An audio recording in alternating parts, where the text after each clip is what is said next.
Good evening, good morning, hello, goodbye. Welcome everyone to the Cloud English podcast. My name is Luke. Today is Friday, January 13th. Wait a second. It's Friday the 13th. Uh-oh, that's supposed to be bad luck. We'll have to look into why that is. I can't remember. There's a story behind it, and I believe the year is, let me check. Ah, yes, it is 2041. So, welcome. Today we're going to be talking about English listening, believe it or not. I know it may be hard to believe. You're listening to me now, your listening must be good, right? Well, is it? Because I'm going to be talking about why, and I hear this from so many English learners, why is it that I can understand you, Luke, and maybe some other teachers, but when I'm watching a movie, when I'm hearing a conversation, or at work, things go past me all the time and I miss them. We're going to be talking about that. I'm going to be giving you some specific tips and steps and stuff to help you improve your listening skills. As usual, we're going to be going over some idioms, some phrases which should be useful. We're going to be doing our classic word bank stuff, and we're going to be looking at an article which I think is going to be very interesting, and we'll see. We might answer some questions. We will see how it goes. So I hope you're having a fantastic, magical, wonderful, idiosyncratic Friday afternoon, evening, morning, or middle of the night, whatever time it happens to be. It's always one of those somewhere, right? That's the interesting thing. Except it's always interesting to me to think about it like this. So, let's say 3 p.m. 3 p.m. moves around the world in a kind of choppy way because time zones are not exactly smooth, right? Some countries, even though they're lined up along the same vertical axis, aren't on the same time zone. So it's not quite clear. So 3 p.m. is kind of moving, but it's kind of choppy around the earth, right? But then there's a peak and a drop-off for the number of people experiencing 3 p.m. over a specific period of time. So let's say when 3 p.m. is right over the middle of the Pacific Ocean, then there are very few people, and probably at some point 0 people, experiencing 3 p.m. Think about it like that. But if it's going over Asia, if it's going over North America, which is lined up with North America, Central America, South America, if it's going over Europe, if it's going over, well, maybe Europe and Africa, then there's a huge spike of people experiencing 3 p.m. I think that's interesting. Am I crazy? Perhaps. And that's fine. So anyway, this is not what we're going to be talking about. If you haven't already done so, I would appreciate if you could hit the like button and subscribe or follow wherever you happen to be watching or listening. So the best way to support, if you enjoy this content, if you find it useful, is to simply recommend it to others. And the easiest way to do that is, if you're watching on YouTube, to hit the like button. Facebook is the thumbs up, but you can also subscribe and follow. And if you're listening only, then you can follow or subscribe. So those of you who are listening to the podcast version of this is a podcast after all. It's a video podcast. Those of you listening only, thanks for doing that. I'm seeing a lot more people saying they really like just to listen, and I think that's pretty cool. So hello listeners and welcome. If you haven't also already done so, you can get a free English course in the links in the description. It should be the first link that will give you access to a course called Natural English Conversations. That's a 1-hour course about, yes, exactly, having natural English conversations. So check that out. And if you want to get more serious, you can also sign up for a yearly or a monthly membership. So this would give you access to all my courses, and if you sign up for the monthly membership, you can get 30% off, not just the first month, but every single month for 12 months. So I think that's a pretty sweet deal, right? Let's see. Is there anything else? Mushroom and I haven't done a conversation in a while, but I think we're going to get back to it this weekend. And, oh yes, join the free Discord. There's a Discord community. Some great conversations happen there. I've really been enjoying that as a place to just chat and hang out and share stuff and have interesting discussions. So, go to the links in the description. You can find the Discord link. There is a link there to join. For now, it is free to do so. And have a little, sort of a little English immersion around you at all times. Okay.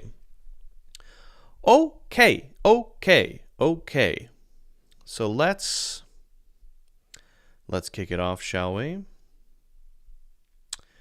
We're going to start by talking about English comprehension, talking about, why you can understand things, why you can understand certain people and not others, what goes into that, right? And then I'm going to go through what you can do to improve that if you struggle with it. Okay? So, why is it that you can understand me, but you struggle to understand other native English speakers, movies and TV shows, colleagues perhaps, overhearing people? What the heck are they talking about? The natural instinct is to say, well, it's too fast. This is the common thing that English learners say. It's too fast. So it's just that I'm speaking very slowly. Is that why you understand me? Because I'm speaking really slowly? Actually, that is not the main reason. That's a fairly minor reason, and we'll get into that. The main reason, the primary reason, by far, is cultural references. So we're going to talk about that a little bit, and then we're going to get into two other reasons why you may struggle to understand some people, but not others, like me. Okay, so cultural references. What is that? This is when someone says something that mentions something specific to the culture, and you're simply not familiar with that thing. And that could be a reference to a movie, to a historical figure, to a work of literature, to anything in the culture, a type of food, a style of dance. And so because you didn't grow up in that culture, you don't have access to the full library of stuff that the average person who grew up in that country would have. So when I speak to another person I know grew up in the United States, I'm able to use a lot of references that I know they're going to know. We're able to have a slightly deeper conversation as a result. Even more so than if I were speaking to someone from Australia. There might be some things that they might say that I wouldn't understand. In fact, that happens quite often, specifically for Australia. But they might also not understand some things that I say if I'm using those cultural references. Let me just give you a quick example of what I mean by this, okay? I'm going to share this video from Family Guy just to give you a sense of what a cultural reference is. This is kind of an extreme example, but just to give you a sense, okay? Good for you, Lois. You'll be a local hero, like Paul Revere. The British will be here soon. We shall stand our ground and fight them to the death. Yes, yes! Although, one of us should probably warn everyone, that the British are coming. Not me. I want to fight. Oh, shoot, I've got the horse. But if anyone else wants to go... I'll go. No one? All right. I'll make sure everyone remembers your names. We're going to be a great team, like Moses and his buddy who So that one there, that's Paul Revere. And you have to know the story of Paul Revere in order to get that joke, right? So Family Guy is famous for doing these callbacks or references where someone will say, oh, that's just like that time that we... Or that's just like if happened. And then they show that little scene. That's sort of Family Guy's thing. It's actually a good way to learn cultural references. So that's American history. Paul Revere is the guy who warned people in the town that the British were coming on his horse. They're making a joke that he did that because he's a coward. So you have to kind of know that story in order to get that joke. All right. To collect seashells.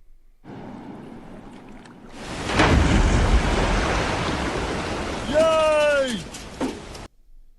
Now, Good that for one you. is a little bit more, I think, universal because that's a story that a lot of people are going to know. So that's something that people who, let's say, are aware of the stories in the Bible and maybe either grew up as Christians or grew up in a culture that is kind of based on Christianity or tied to Christianity in some way, they will know the story of the Red Sea being parted, and so they'll get that. But someone who never had that background is not going to get that joke.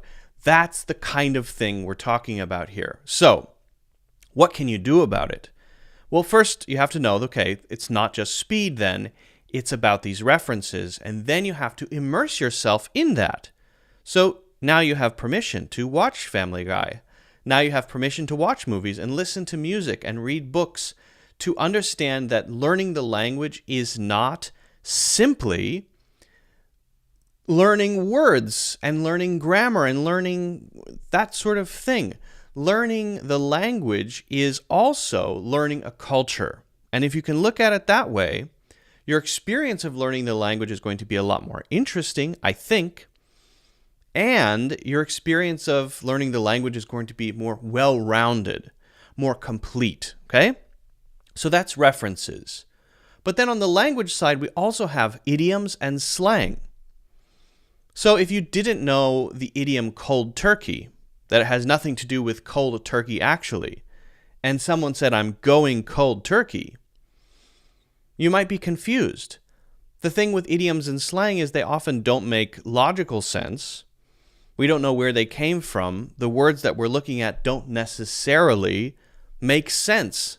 So we have to ask, what are you talking about? So that's another layer. That's not references so much. That's using specific language that doesn't have an obvious meaning. Cold turkey means to quit something suddenly, usually an addiction, like cigarettes. I'm going cold turkey. I'm done smoking. So you might be able to figure it out from the context, but if you don't know how to do that and you don't know that idiom or that bit of slang, you're going to struggle, right? So there, you simply need to learn it. So don't just learn vocabulary, learn idioms. When you're watching movies, listen out for phrasal verbs. Listen for slang. Listen for all of that stuff and make sure when you do it that you look up examples, that you see how it's actually used, so that you can, number one, understand it, so that you can hear it, and so that you can use it yourself, or at least know when you should or shouldn't use it if you wanted to, right? So now you know cold turkey at least.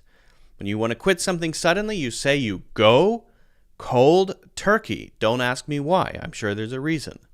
But there are a million others. You can also check out I have 4 courses on the topic of idioms, so feel free to check that out as well. Now, number 3 is probably what you thought initially, speed. But I think it's not just speed, it's speed plus blending. Because if I talk very fast and you listen to what I'm saying and I say every word very clearly, it's still pretty easy to understand what I'm saying. I'm not using any difficult words, I'm talking quickly, but I'm not really blending my words together. So that's speed, but that's not speed and blending.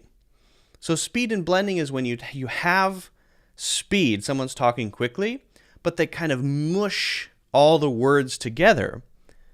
So if someone says, for example, yeah, I don't know, I just like, or, yeah, I don't know, I just feel like, what did I say there? Well, if you couldn't understand it, and that if you could, congratulations, yeah, I don't know, I just like, or yeah, I don't know, I just feel like. Yeah, I just feel like.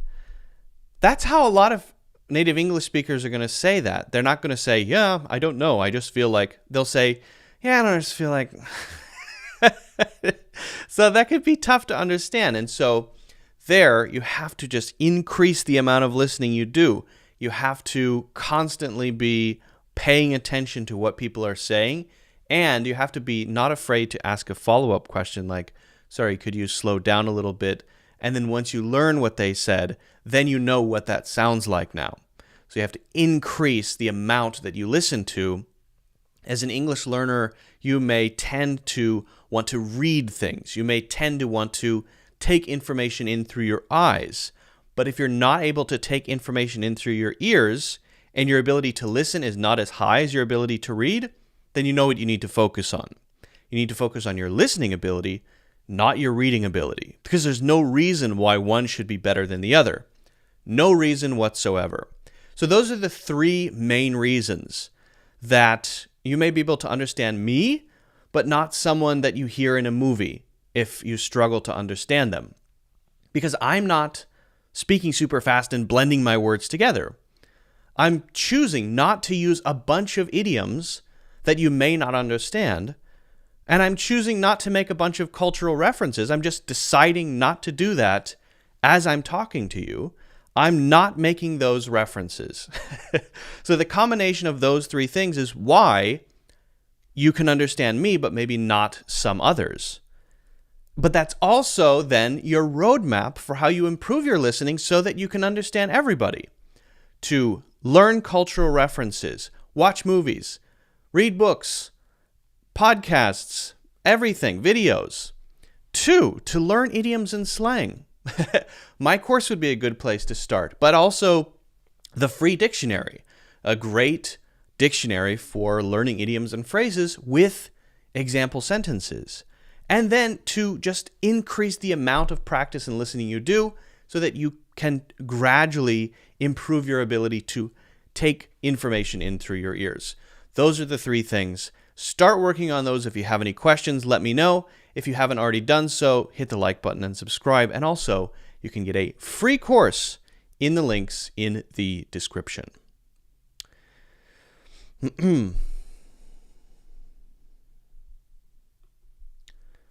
Hey, we have some people joining. Welcome and hello. Good to have everyone here.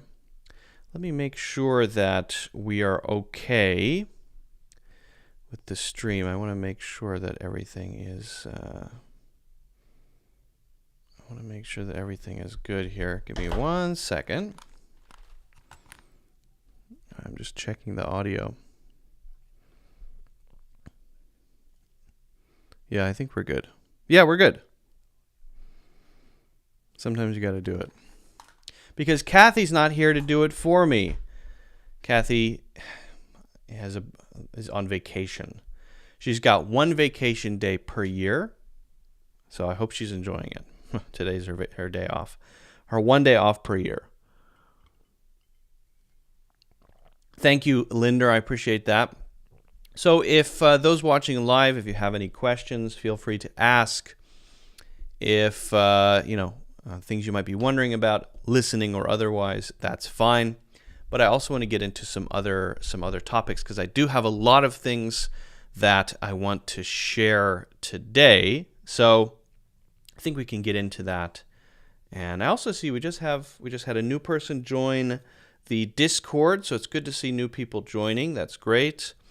I think the Discord is a really cool community. I really like it. Okay. What's next? Oh, yes. We're going to do, I think, our article last because, I don't know. It's the word bank. I like it, but I know that some people find that not the most fascinating thing. So I put that last because that's for, the hardcore folks, the folks who really want to learn stuff in context. One thing I have been doing is I have been using a set format, I think, for the last few live streams, and I'm always experimenting with the style and the structure. So if you have any feedback on what you'd like to see more of, what you'd like to see less of, I'm very open to feedback. I have only been doing this sort of seriously since June, and so I'm really trying to figure out the format that works best for, number one, making content, making a podcast that's useful, but also interesting, also fun to listen to, fun to watch. And so, feedback is absolutely welcome. I'm all ears for your feedback. Now, the last one we did, we spent a bit of time looking at ChatGPT, and also I'm doing a lot of research on ChatGPT and how it can be used to improve English, because I'm going to be working on a course on this topic.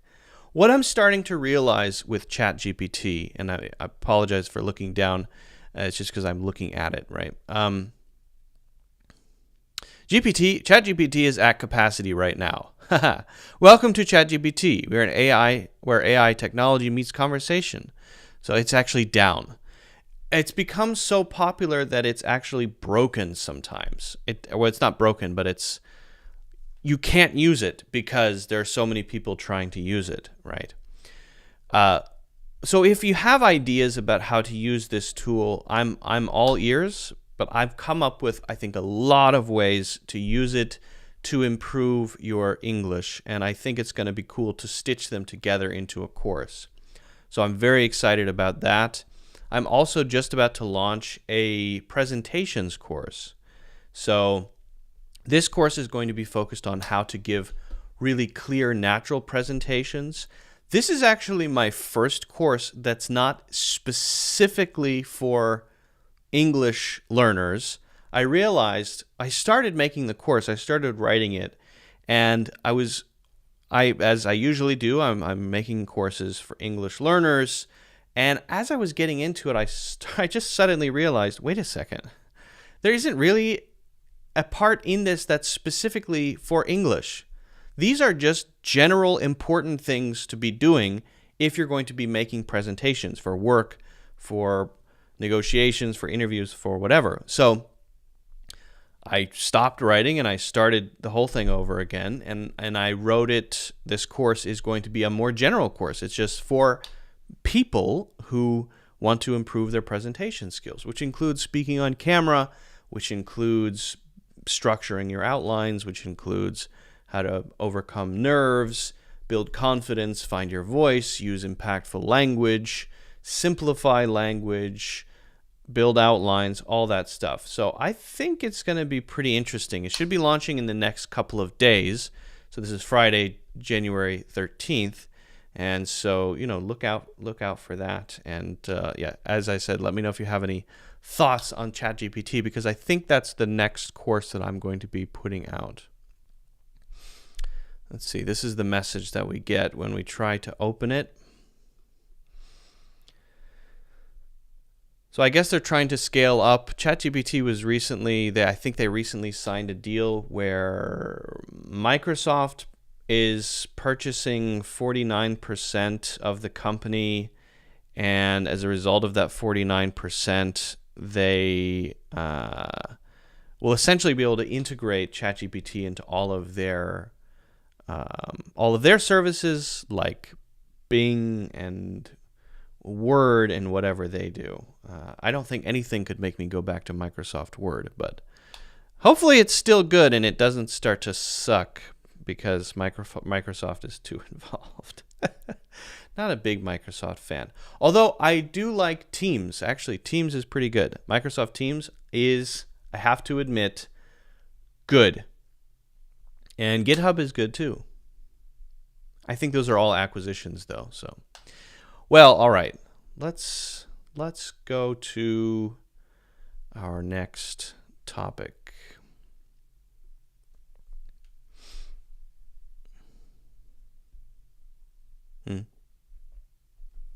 There we go.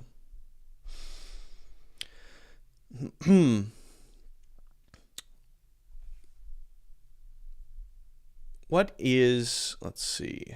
Hold on here.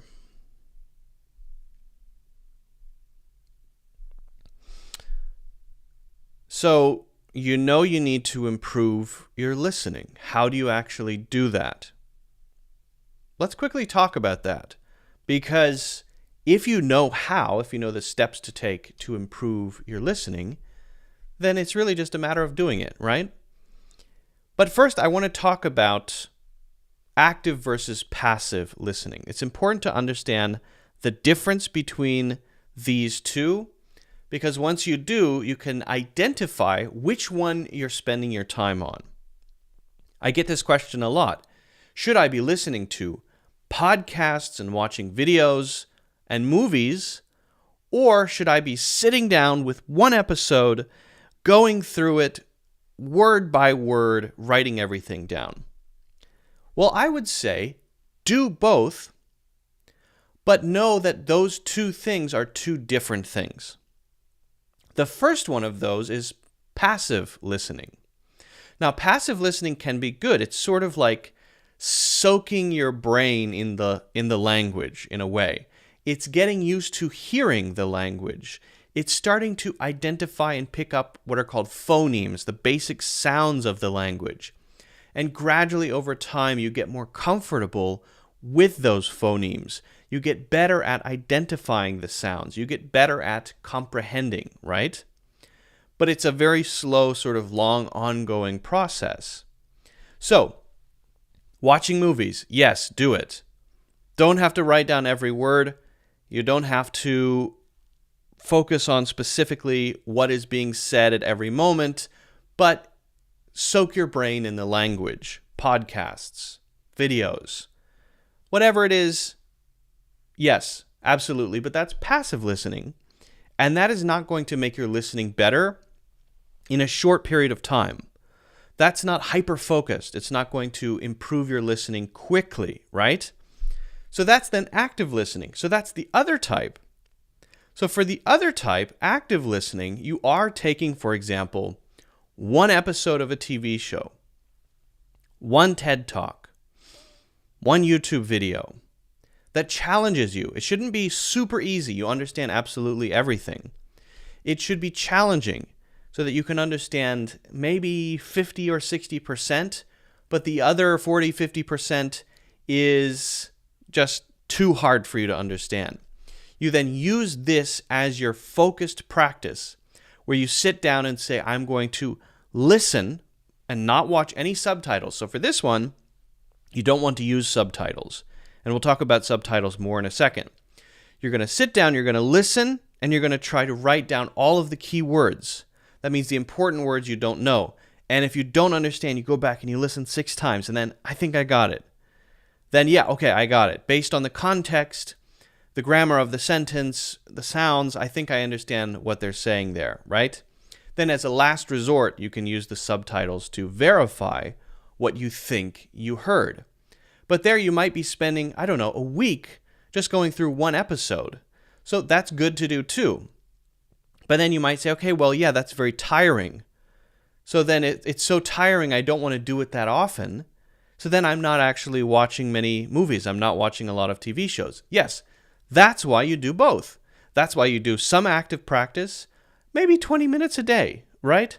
30 minutes a day. And then you do passive practice, passive listening, where you soak your brain in the language. And both of those together are powerful, okay? So you don't have to choose, and in fact, you shouldn't choose. Now, what about subtitles? So you're watching a movie, you're watching a TED Talk, you're watching a video. What about subtitles? The issue with subtitles is that it can be seductive. And you naturally, because your reading is better than your listening, your eyeballs will be looking at the words, even if it's in English, right? And saying, pay attention to that, not this. Pay attention to what your eyes are taking in, not your ears. And you'll do that because we have selective attention. So you'll be reading and comprehending, and that part of your brain which is having to get the meaning from the words to make it make sense in your head is coming through your eyeballs now. Even though your ears have access to it, it's not really coming through your ears. So if you really want to improve, you have to force yourself to comprehend, to understand through your ears. So, you're watching a TED Talk, you're watching a video, you're watching a movie, TV show. You have to turn off the subtitles. You have to try to understand. Even if we're talking about passive listening here, I would say, even then, challenge yourself a little bit to try to understand what's going on. What that's doing is putting pressure on, let's call it your ears, even though of course, it's not just your ears, but it's putting pressure on your listening, on your ears to be able to understand, because you don't have anything else to use. You can't read anything because there's nothing there to read. So then, do subtitles have any role when it comes to improving listening? I would say, as I said, to check to make sure you understood it. So you listen to a part and you just, for curiosity, go back, turn the subtitles on to make sure, okay, yes, I did hear that correctly. So it's a good way to verify that, right? So we have passive and active. We have how we use subtitles. Now, let's drill down into that active for a second and talk about specific practice. The most focused practice you can do is to take something that's really short and really difficult. Let's say 40 seconds. 40 seconds, 30 seconds. A clip of audio, specifically audio, no video is even better, that is really difficult to understand. And you give yourself the task of having to write down every single word. You have to write down every word, okay?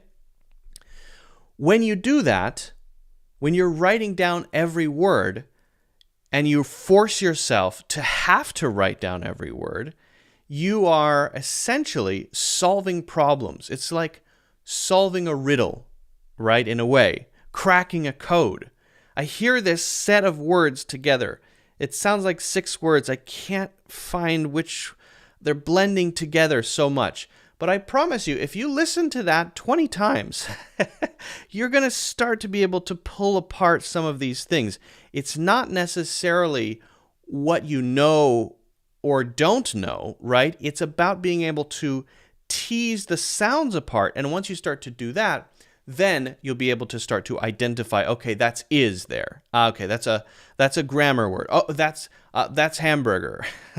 Whatever word that is there, right? You'll start to be able to pull these apart. This, because you're doing it over and over and over for this 40 seconds, that's why it's very important that it be short. You're playing it over and over and over. This is really honing your listening skills. It's the fastest way that I'm aware of to improve listening. So this kind of practice maybe is not for everybody, but if you are in need of rapid progress for your listening, then spending 45 minutes on this every day, forcing yourself to go over a very difficult clip of audio again and again until you can write down every single word, is going to do wonders for your listening skills. That is going to hone your listening, and it's going to take your listening up to or beyond the level of your reading. Okay. Now, what about interacting with others, right? Should you interact with others, and how should you do that? Well, of course you should. What about when people say things you don't understand? Somebody says something very quickly, or they say something that's kind of mushed together. What should you do? This is a great chance for interaction. This is a great chance to connect with someone. So if you say, sorry, could you say that again? Could you repeat that? And then ask for an explanation. Oh, okay, I'm not familiar with that cold turkey. I'm not familiar with that. What does that mean? Oh, and then they'll explain. This is, number one, a great opportunity to connect with someone, to get help, right? And maybe make a new friend, perhaps, if you're not familiar with them, or have a better relationship with someone you already know, but also a great way to learn. If you don't know something, ask. It's that Confucius quote, "The man who asks a question is a fool for a minute, and the man who never asked is a fool for a lifetime." So ask the question, and that asking the question is going to be a great feedback mechanism for you. Finally, what about translation, right? Should you translate language in your head when you're listening? And the simple answer is no. If you don't develop your English brain, if you don't develop your ability to think in English as you're listening and as you're speaking, as a matter of fact, then it's going to be exhausting every time. So you have to develop an English brain for listening so that when you hear things, you're not converting those words' meanings into your language. Instead, you just understand it right away. And it's a conscious effort to not translate, to not allow yourself to translate. Just try to imagine part of you as a little baby growing up in an all-English speaking world. And as a little baby, you need to learn the language just like a little baby does. And you don't have any other language to use, to reference. So you just have to learn the language in the language. And that definitely includes listening. So don't try to translate in your head when you're listening. Okay. So if you want to improve your listening, do both active and passive listening. Don't use subtitles to put pressure on your listening skills. Do focused practice if you really want to improve quickly, where you use short clips to force yourself to write down every word and hear every single sound. Ask people if you don't understand something. Ask for repetition. Ask for explanation. And don't try to translate in your head, okay? If you have any questions about this, let me know. Don't forget to hit the like button and subscribe. And also check out my full courses in the links in the description. Okay.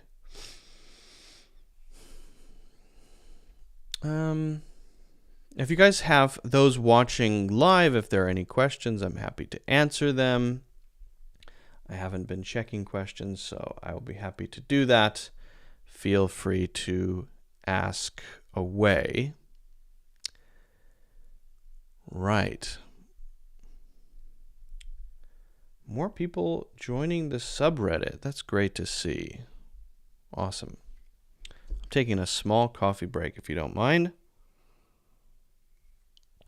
We have Subashini is here, and Anderson, and Mega.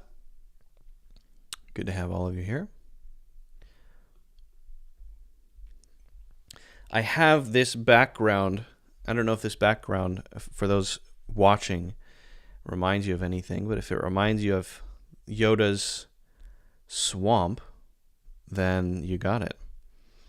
This was a something I generated in Midjourney as a background for a video about Yoda's grammar, which should be coming out maybe tonight or over the weekend. If you haven't used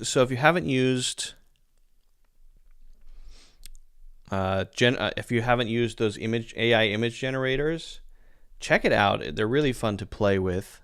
I've been using a lot of them. So far, I've played with Stable Diffusion, Midjourney, OpenAI's is called DALL-E, and then Lexica, which is built on Midjourney. So my favorite one is Midjourney by far. You can use it in Discord. You have to really think deeply about the prompts, but you can get really interesting images. And I just find there's a lot more flexibility. I feel like it feels deeper. Midjourney feels deeper. I think it does a really good job of capturing your imagination and using a bunch of different styles, and it's super fun to play with. So play with that. Check out Midjourney. It's on Discord. And while you're there, join the Discord. Arlen, do you teach private classes? Unfortunately not, Arlen. People ask me that so often. I've sometimes thought it might be a good idea for me to sort of build a network of teachers who I can strongly recommend, who I think are good teachers. And that's something I've considered doing for sure. People I would personally recommend as good teachers, because so many people ask me, do you teach and I focus. My time is mostly spent, I'll be honest, most of my time is on making courses. That is where I spend the vast majority of my time.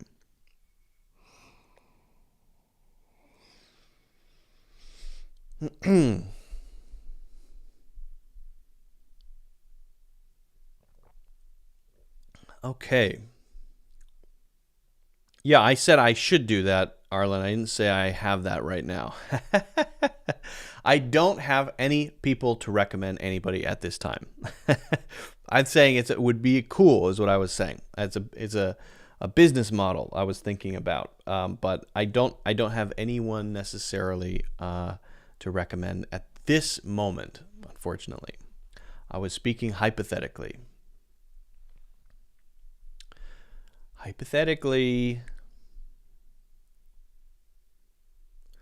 Let's go over some listening idioms. I think that would be good to do. So prepare your mind for coming up with your own examples here, because I would like you to do that.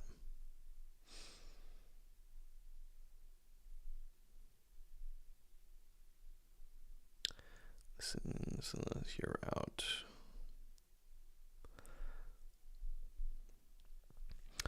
All right.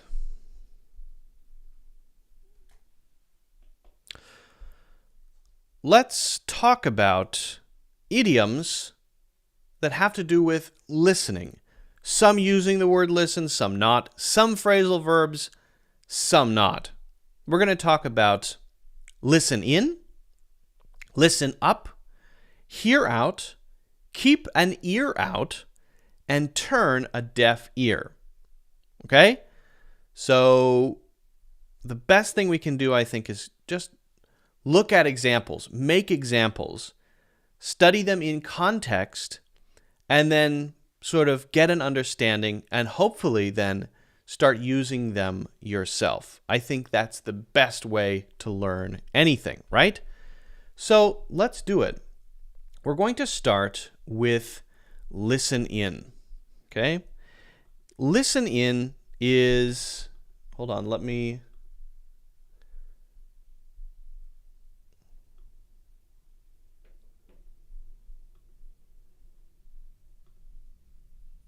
do something. Hold on.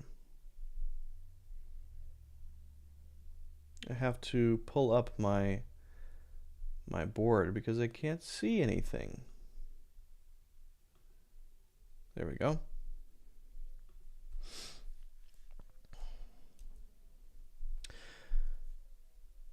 So what were we going to start with? Yeah, listen in. So listen in. Listen in.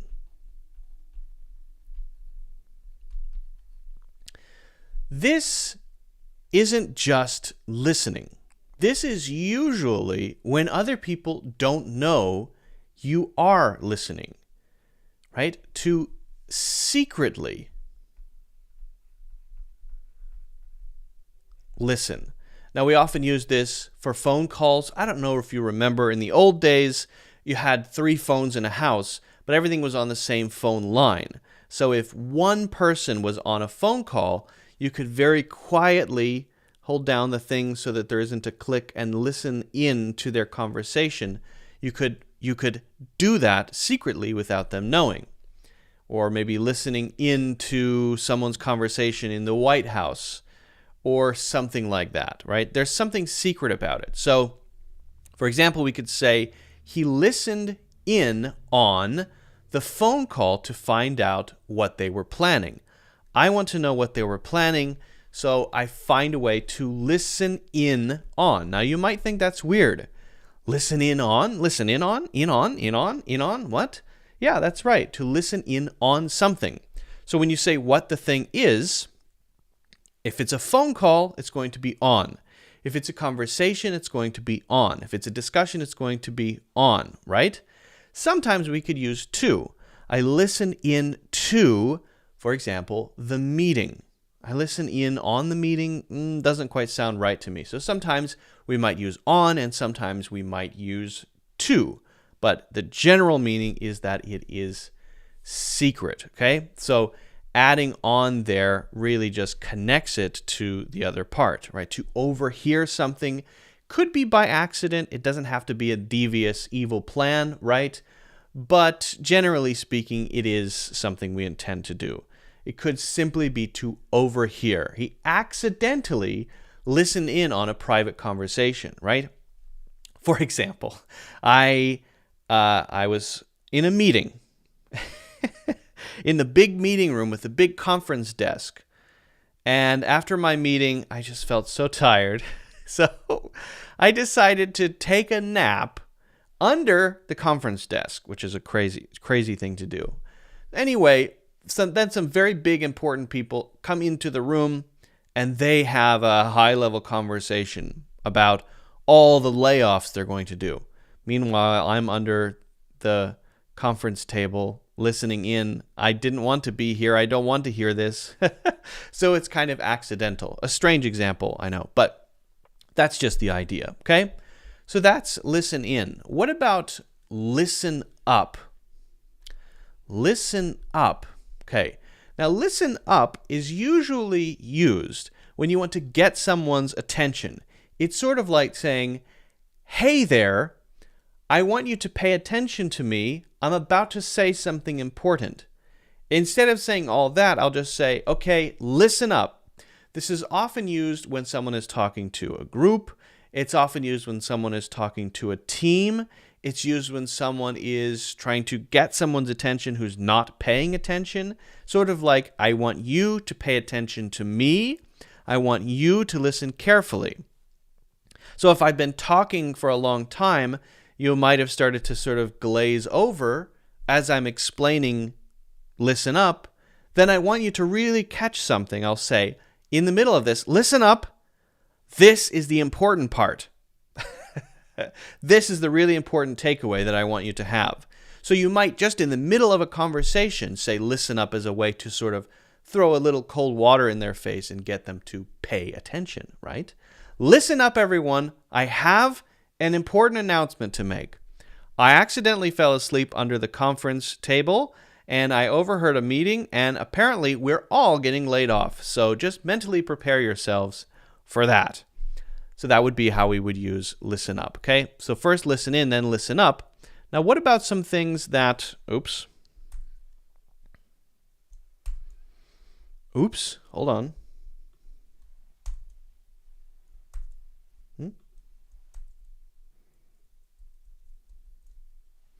What's going on? Hold on. Oh, I gotta zoom in to this. Sorry.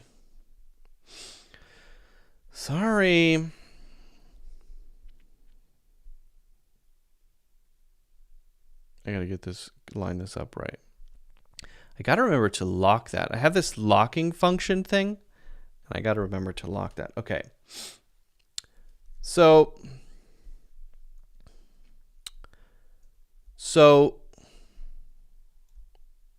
that's listen in and listen up. What about other phrasal verbs, other idioms that have to do with hearing things, listening to things, but not using the word listen? Well, how about to hear out? To hear, what? To hear, what is up with this? Very slow. To hear out. This is super slow. Something is up with my pen. Well, you can still read it kind of, right? Very strange. Okay. So to hear out simply means that you pay attention to someone and you don't interrupt them. And you might initially make a judgment that would cause you to ignore what they're saying, but instead, because they asked you to hear, for example, and they might often add them, to hear, well, this is tough, to hear them out, hear me out, I will hear you out, because they requested that you do, right? Or you say that you didn't make a judgment about someone because you want to make sure you're fair, right? So you hear them out. When I heard you initially say that, I thought, you're clearly insane. You must be crazy. But I decided to hear you out before making a final judgment on that, right? But if I want to request that, I could. Please, hear me out. Listen, I know this idea sounds crazy. Yes, I know. But hear me out. Hear me out. Then you would go on to explain the things that you think would make that make more sense. The things that you think would make people no longer think you're crazy and actually think, oh yeah, okay. So this is often used for these situations where there's an initial reaction of, huh? What? Are you crazy? But that if it keeps going, if there's more explanation, if there's more detail, if there's more context, then it doesn't seem so crazy. If we just listen a little bit more. And again, it can come from either side. I'm going to hear you out because I'm a fair-minded person. Please hear me out because I think it will make sense after I explain everything, okay? So, and that's really, really common. That's a really, really, I think, very useful one. Okay. What about keep an ear out? And let's see if I can manage to write this. Something is up with my board. It's extra effort. I feel like I'm pushing a rock up a hill, a boulder up a hill. I'm fighting with it. Keep an ear. It's so weird. It feels so weird. Keep an ear out. Okay. If you keep an ear out, it's the same as keeping an eye out. So we're kind of learning two things at one time here. Keep an eye out means you are prepared to spot something. Keep an eye out for an exit sign. Keep an eye out for exit 82.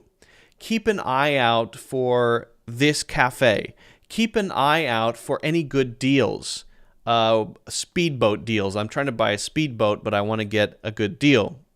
Keep an eye out for any duplexes in the area. I'm thinking about investing in a duplex. Okay.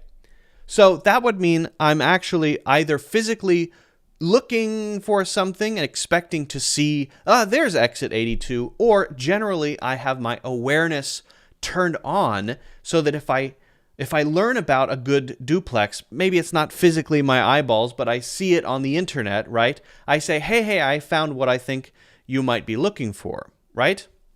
But in the same way, we use keep an ear out. But the emphasis might be slightly different. Now, for the duplex example, I think that could still work. Keep an ear out for any good duplex real estate deals. I'm thinking about investing in a duplex. So there, the emphasis may still be finding it online, but also hearing other people talking about it. Maybe my friend who's a real estate agent might know other real estate agents, and they might have conversations, and my friend might hear something. So keep an ear out would be to emphasize the conversational sort of awareness that you would have, right? Keep an ear out for any maybe complaints about this. So I know I have someone in this company that I work in, and I'm maybe a higher up in the company. We create a new policy, and I ask the other person to, because they're working with other teams and I'm not among those teams, keep an ear out for concerns or issues that people have. So they're listening to conversations, they're having conversations, and if they hear anybody saying, I hate this new policy, we shouldn't have to wear pink pants or whatever the policy is, right? Keep an ear out is just a different emphasis, and again, is more on the conversational side, okay? The last one. I suppose I should give a specific example. Okay. Keep an ear out for any updates on the weather forecast. Could you say keep an eye out for any updates on the weather forecast? I think yes. So I think it would work for either one. And again, it's just the emphasis. Are you hearing about the weather on the radio, or are you watching it on the news? And the line between those is not super strict. Okay. Finally, we have, and let me push my final Sisyphusian boulder up my final Sisyphusian mountain here. Turn. Come on. Turn. Deaf. I don't know if you can feel how hard this is. Ear. Okay. Come on. Ear. Okay, there we go. Wow. So to turn a deaf ear is simply to ignore someone, or especially ignore someone's problems. To ignore someone who seems like they're in need, but that doesn't necessarily make you a bad person, because maybe you're doing it for a specific reason, right? Maybe your friend is always having financial problems. And your friend is always complaining about these financial problems.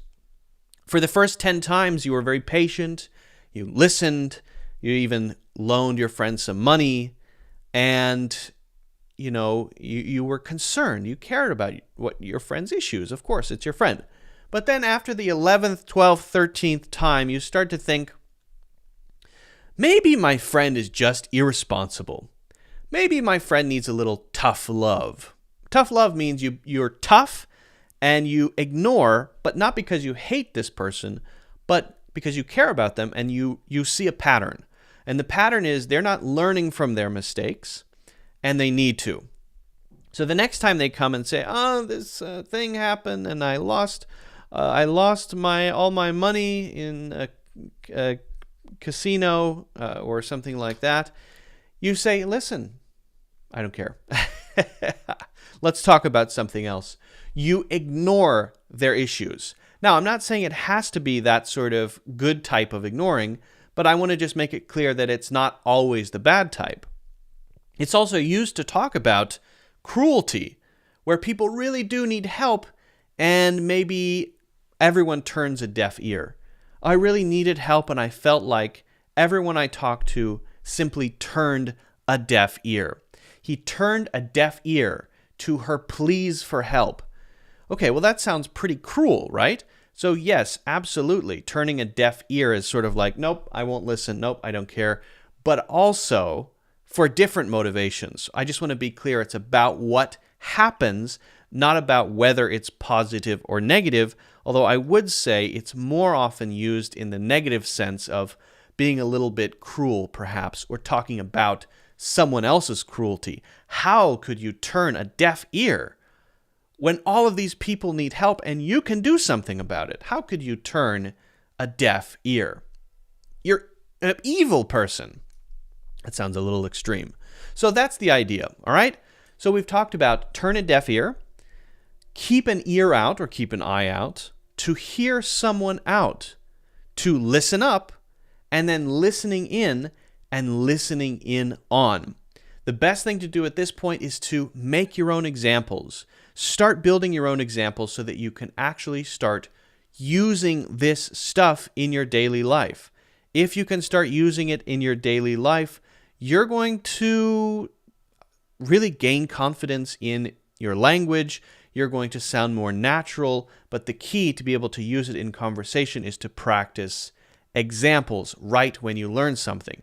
If you want to share those with me, I'd be happy to take a look.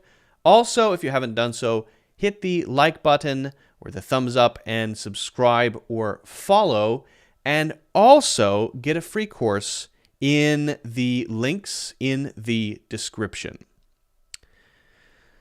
And then I've got to figure out how to fix my stupid thing. How to fix my stupid, my stupid thing. I'm going to try to close it. So I use Photoshop. Okay, it's definitely not the pad. I use Photoshop and I use this. And if you remember last time I was having some problems with this, I had to take like a 10-minute break because I was having problems. And I think it's Photoshop. So let's see if we've fixed it. Let's see. Hopefully this troubleshooting doesn't take as long as last time. Gee whiz. All right, so we do that. Let's Let's see if we've got it. Let's see if we've fixed it. Oh no, it's still very slow. I don't know if you can tell, but it's very laggy. It's lagging. It's lagging behind what I'm writing, and that's very frustrating. My question is, would it be the same? Yeah, it's also the same if I use my mouse. So this is definitely a Photoshop issue. Okay, maybe if I turn down the flow. Ooh, I think I may have just accidentally changed a setting. This might solve it. No. Okay, there's that idea. Maybe smoothing. Maybe it's the smoothing. Okay, that's better. That's definitely better. I think I might have solved it here. So go up there and then down to 0. Let's see if we've solved it. This is a test. Wow, I solved it. I fixed it. Hip hip hooray. It's smooth. So the answer, folks, is smoothing. Smoothing, bad. No smoothing, good. All right. All right. I have to, after this, I have to go to an appointment. Actually, 2 appointments. And then I don't know what I'm actually going to do this weekend. I haven't decided yet.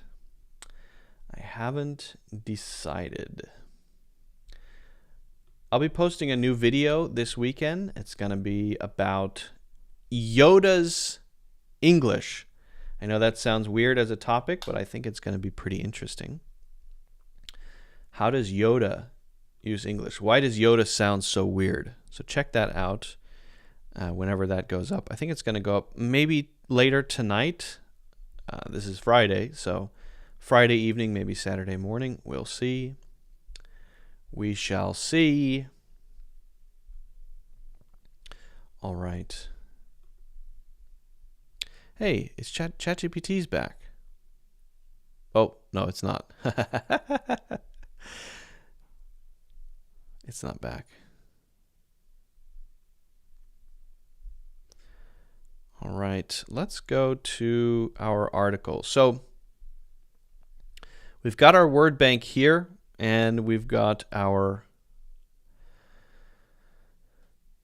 article over here. ChatGPT is writing some jokes about ChatGPT being slow. The ChatGPT servers must be stuck in a never-ending game of chess with each other. Maybe the ChatGPT servers are just trying to break the world record for the longest online conversation. I bet the ChatGPT servers are taking a leisurely stroll through a digital landscape. I heard the ChatGPT servers are slow because they're trying to teach the AI how to be patient. These are 10 jokes about the status of ChatGPT. Why? Because it's down right now. That's why. Okay. Anyway, I think there's a lot to be learned from how babies learn. It's very interesting, actually, the way that babies learn.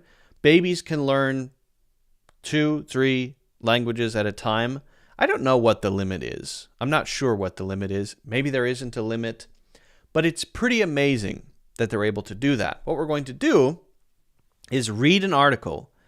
We do this to discover language in context. So we're going to go back and forth between our article and the blackboard.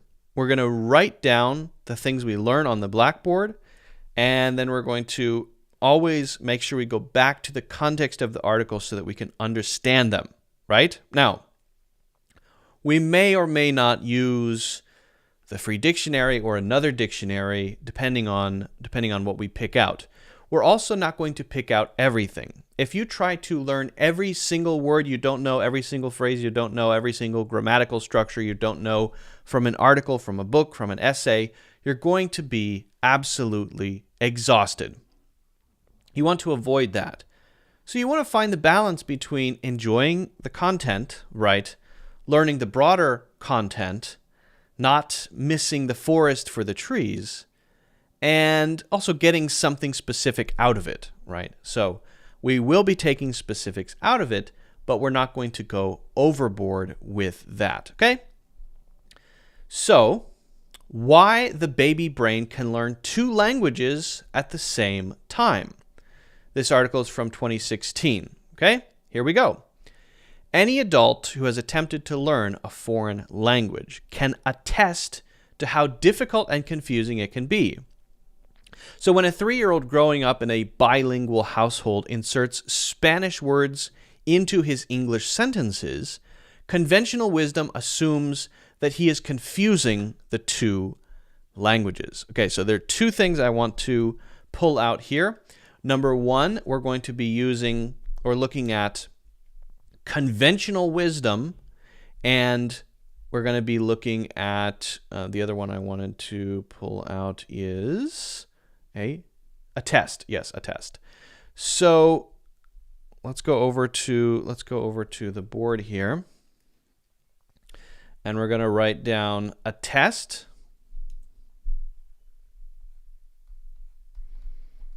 And conventional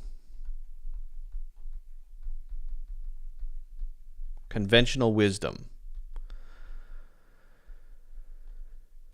All right, so a test, if something attests to something, it sort of gives that support. It supports it in a way. It demonstrates it. It gives you an example of that. You can see it from that, right? So I think maybe if you took all my courses and then you were much better at using English confidently and naturally because you did that, that would attest to the courses being a good way to improve your English. There you go, right?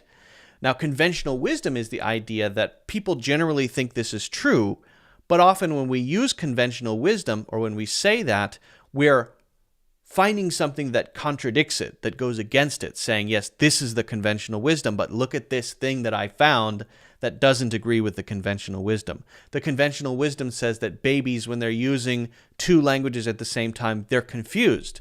The reality may be a very different thing. Okay, so conventional wisdom assumes that he is confusing the 2 languages. Okay, research shows this is not the case. In fact, early childhood is the best possible time to learn a second language.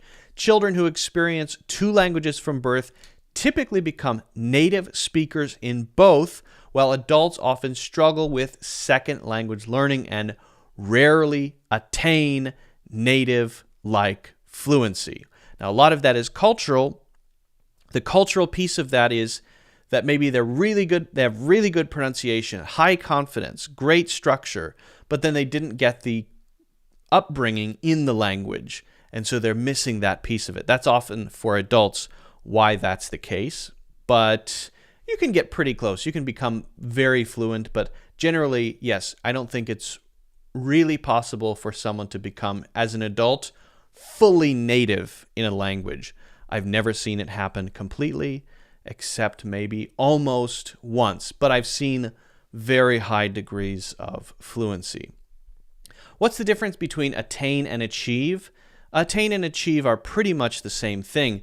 Attain is usually used when we want to reach a certain level. To attain maybe a L6, maybe an L6 position.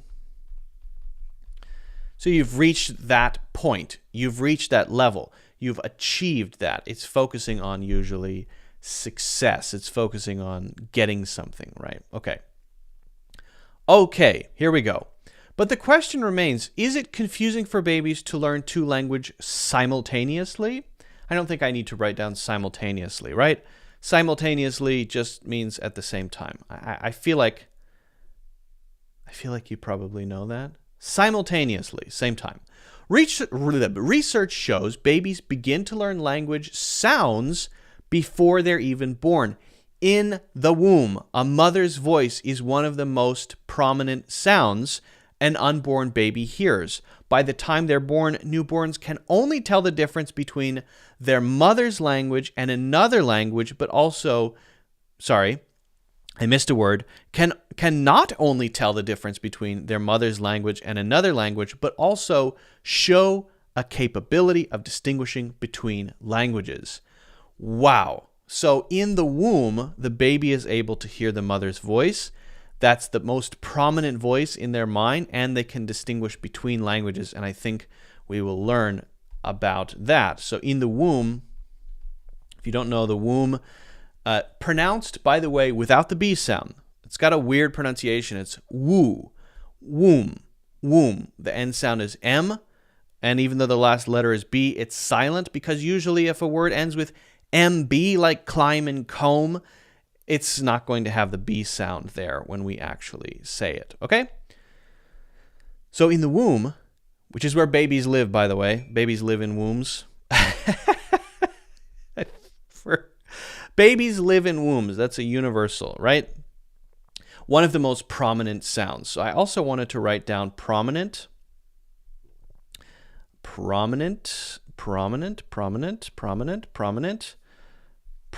sounds.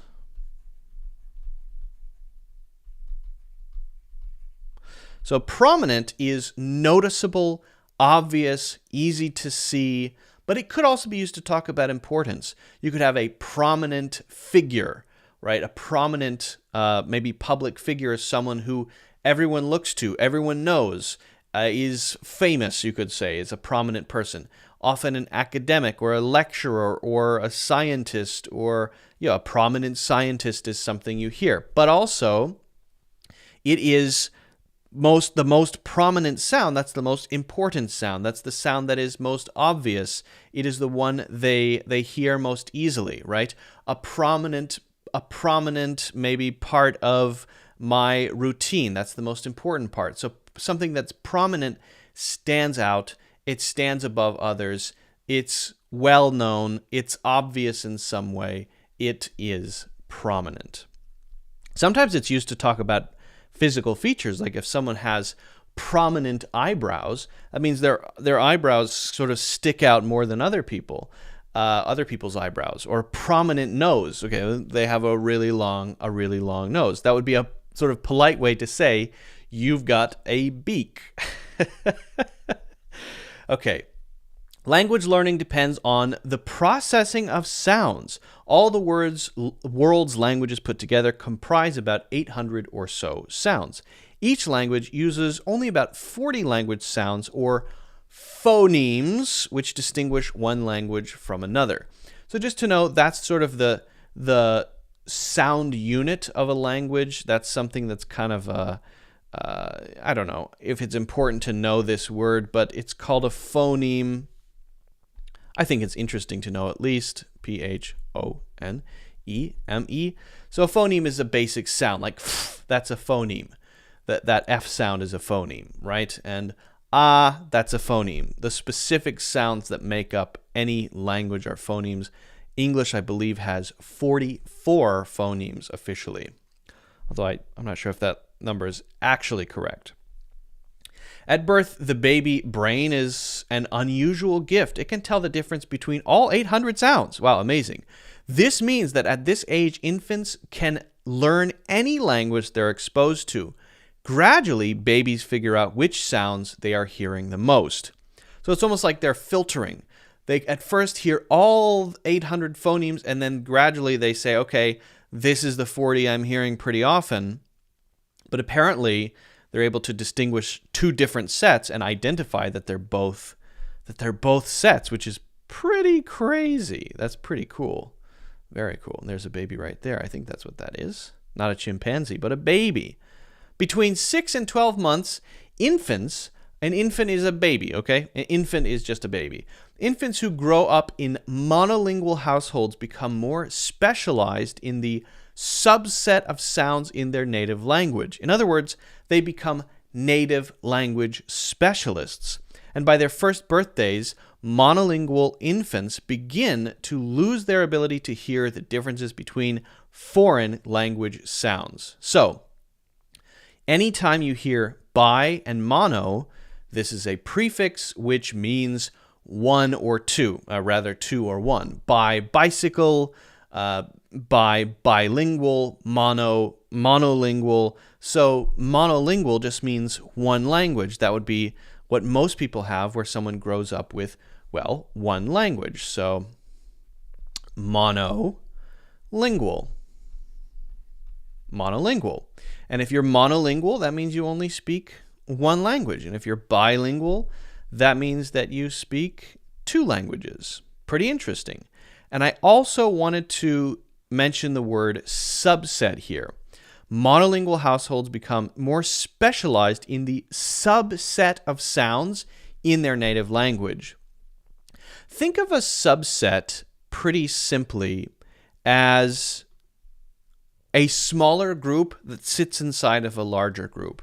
So if you have this group of 800, let's say whatevers, and within this 800 there are 40 of something, then this 40 is a subset of the 800. This is a subset of the 800. Now that's often a somewhat technical term. It's used to talk about small groups that live inside big groups. You could say, for example, this category of products is a subset of another category of products. You could say that maternity clothes are a subset of women's clothing.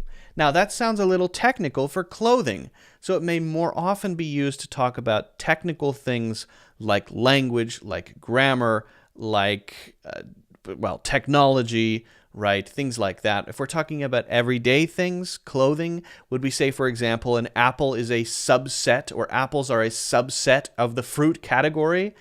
Technically, that's correct, but it sounds weird to say, well, I like apples. They're a subset of the fruit category, and it just sounds too technical, right? But we're talking about linguistics here, and so that's a somewhat technical subject, and so it sounds sort of more natural to say that, right? Okay, studying baby brains. What about those babies who hear two languages from birth? Can a baby brain specialize in two languages? If so, how is this process different from specializing in a single one? So to specialize means to focus on that, and in this first year, they become specialists at the subset of phonemes that they're most familiar with, because that's what they're growing up in, this subset of about 40 phonemes out of 800. So they go from being a generalist to a specialist, right? That's, by the way, the opposite of the word specialists. So they start out as a generalist, someone who kind of does everything, being able to hear all 800 phonemes, and then they become a specialist. And then the question is, do they have to become a specialist in only one language, and the phonemes, the subset of phonemes that are associated with that language, or can they become a specialist in both languages simultaneously? And I think we already know the answer to that, but let's read through it. Okay. Knowing how the baby brain learns one versus two languages is important for understanding the developmental milestones in learning to speak. For example, parents of bilingual children often wonder what is and isn't typical or expected, or how their child will differ from those children who are learning a single language. Single language. Okay, so you have bilingual children and monolingual children, and parents are wondering, okay, is my kid going to have an issue if he grows up in two languages? Is it going to cause any developmental problems? What about the developmental milestones? I think the importance of the word milestone is that they're important places to reach, right? If you have a developmental milestone, it's something that you want to reach. It's always a good thing. It's always a good thing to get to, a good point to get to. In terms of development, well, you have to learn to have some coordination to reach for things as a baby. And then you need to be able to roll over on your own. And then you have to be able to crawl. And then you have to be able to stand up and walk. And then you have to learn to start speaking and make sounds. And then you have to, so there are these Each of these we could call a milestone. A milestone is a place that we want to get to. A milestone in your career, a milestone in your marriage, a milestone in your personal goals, in your spiritual development. There can be all kinds of milestones. Here we're speaking specifically about developmental milestones. Okay. Why did I say okay like that? Sound like a Valley girl. Okay. Here we go. Let's go. Okay, my collaborators and I recently studied the brain processing of language sounds in 11-month-old babies from monolingual English-only and bilingual Spanish-English homes. We used a completely non-invasive technology called magnetoencephalography, okay, which precisely pinpoint. I'm doing it again. Why am I saying okay like that? Okay. Which precisely pinpointed the timing and the location of activity in the brain as the babies listen to Spanish and English syllables. A syllable, if you remember, is a beat in a word. Da, da, da. Banana, 3.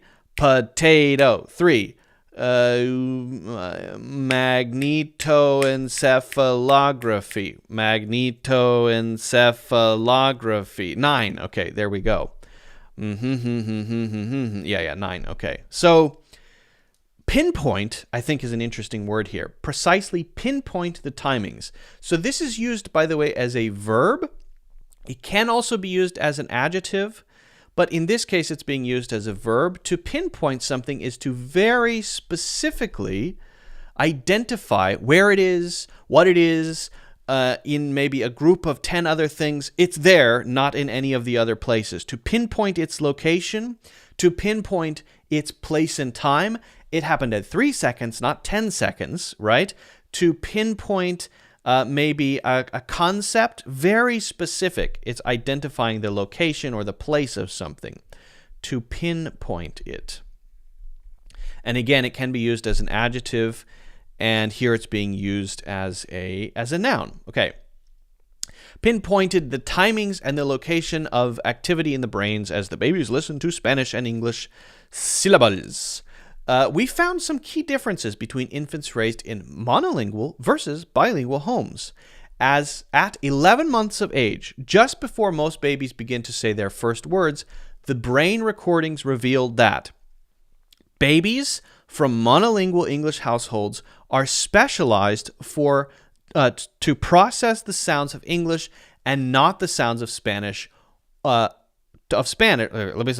To process the sounds of English and not the sounds of Spanish, an unfamiliar language.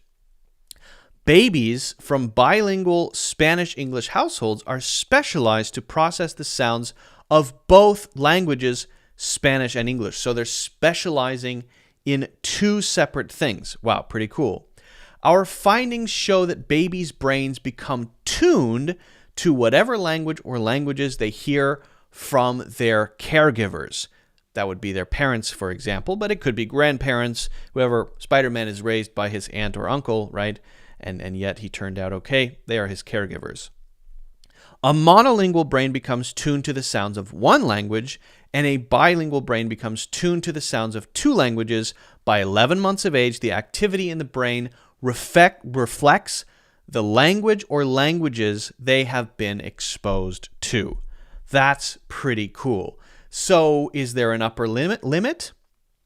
That I wonder if they're going to talk about it, but what about 10? Would you get then specialization in 10 sets of phonemes? Essentially what it's saying is you've got this thing that happens where you have this group of 800 sounds, and when you're in the womb, you are a generalist and you're starting to hear the sounds. But by the time you're born and you start sort of developing and growing, by the time you reach 11 months, you have become a specialist in a subset, i.e. 40 of these sounds. But if you're exposed to multiple sets of sounds, Japanese phonemes, Spanish phonemes, English phonemes, Chinese phonemes, then you're not just choosing one, you specialize in all of them, which to me is crazy. I wonder if you could specialize in all 800 if you had every language in the world around you all the time. I want to know what the upper limit of this is, but that is extremely interesting, I think. Now, I want to mention the word exposed to here because I think that one is very important. So expose, and I'm going to put to after it, exposed to. Expose has so many uses, right? To is expose maybe to expose a secret would be to reveal something that's hidden. And that could be good or bad. Maybe someone has a dark secret and that was exposed. To expose someone to something could be physical, like too much sun exposure is not good for you. Maybe it's bad for your skin. So you can physically be exposed to the sun. But also, I think it's a crime to expose yourself in public, which would be sort of like one of those flasher guys who has a big trench coat on, right? That's a different type of exposing. That's a crime. It's not the sun, but it's the same word, right? Which is very interesting. But exposure in general is used to mean sort of like being around something. So as a baby, you're exposed to a language, and as a result, you're exposed to the grammar and the phonemes of that language. Now, as the noun, it would be exposure,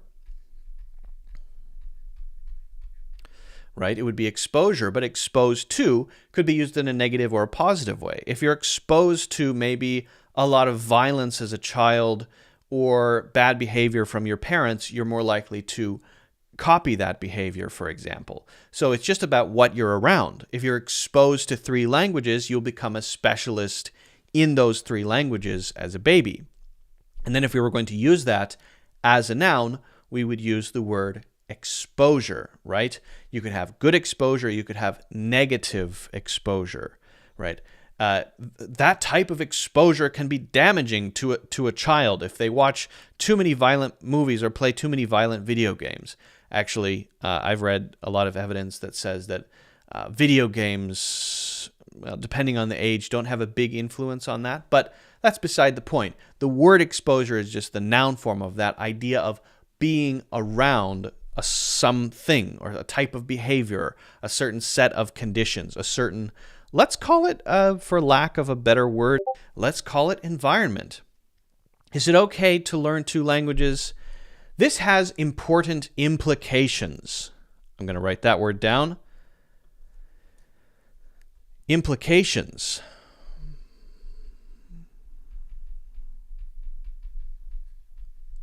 This has important implications. Implications are what things might mean for the future. Here's a thing, ChatGPT. Oh, it has mind-blowing implications. Those things haven't happened yet, but they could happen.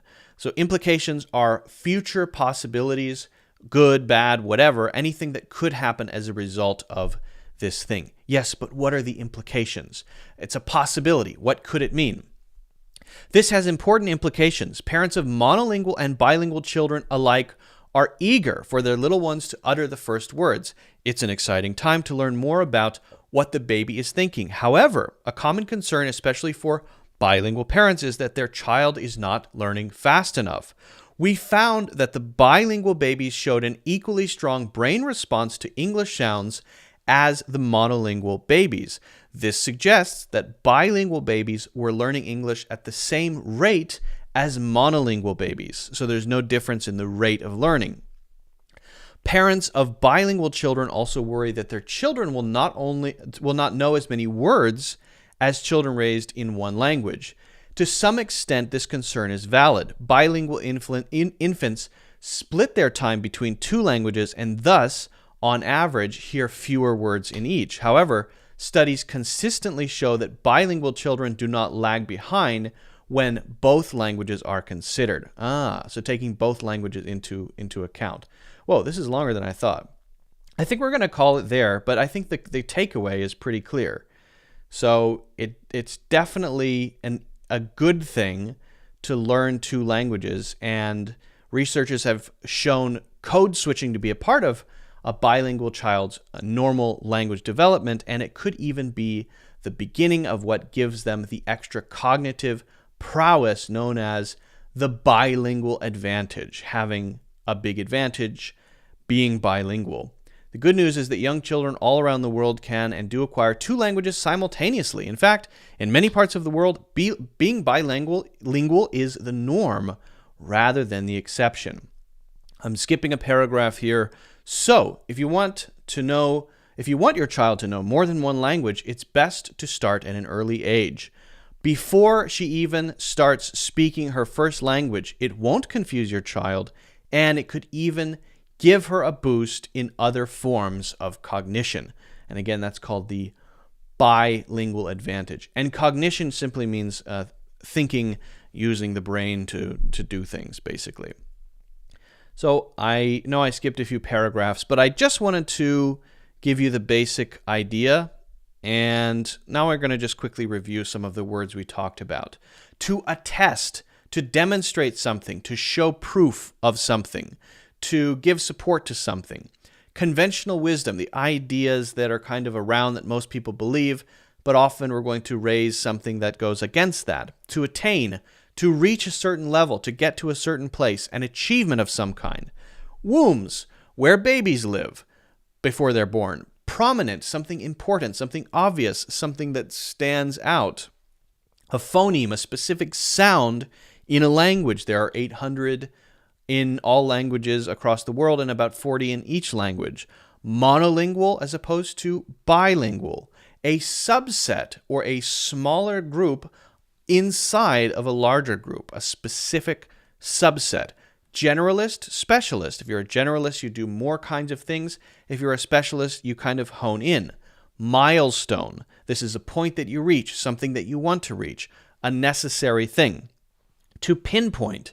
To pinpoint is to identify exactly where something is or when something is, to be very, very specific. And to specifically identify it, to be exposed to something is just your environment. It is what you're around. It is what you see. The noun form of that is exposure. And then we have implications or what something could mean.